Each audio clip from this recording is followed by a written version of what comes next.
مونږ به د درد تصویر تر کومې په سینو کې ساتو.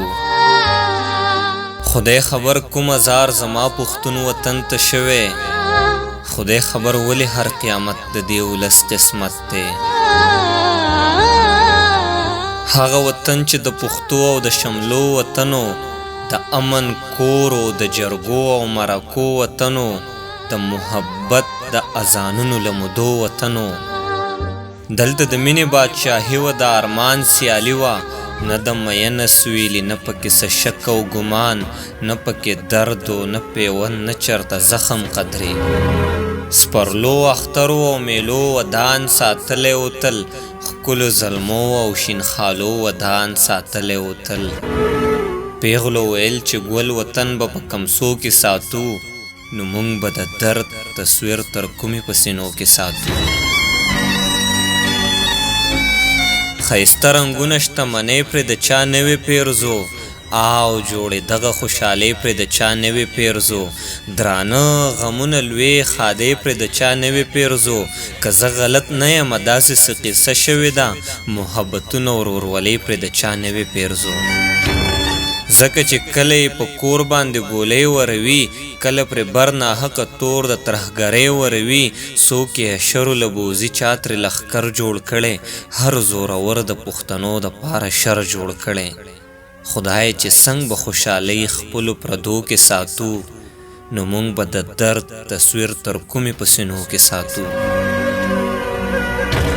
د دې وطن د موسمونو نه مې کرکه وشوه، قسم په خدای د بارانونو نه مې کرکه وشوه، چې په دې وخت کې هم د قام په بچو زړه نه سیزي. د داسې خلکو د مخونو نه مې کرکه وشوه، اوس پرې اسمان هم زړګی نه سیزي، چې اوس یې برشي، کله پرې قات راولي، کله زلزلې راولي، تندر را پریوزي، چینار یوسي، چینې یوسي، سیلاب پرې راشي، خړ کورونه او حجرې یوسي. خدای خبر چرته بې کفنه جنازې یوسي. دعا به چاته کوو، څوک به مغبرو کې ساتو، مونږ به د درد تصویر تر کومې په سینو کې ساتو. پشته ډوډۍ کې یتیمان واړه نهر ګرځي، د اللهو زار او قربان په غږ لوی شوي بچي، نن دغه غږ په سړانده شو در په در ګرځي. یو په کرسۍ ناست دی او بل ورته په ځمکه پروت دی، د لوږې جاړې د خپل حق پوښتنه نشي کوی.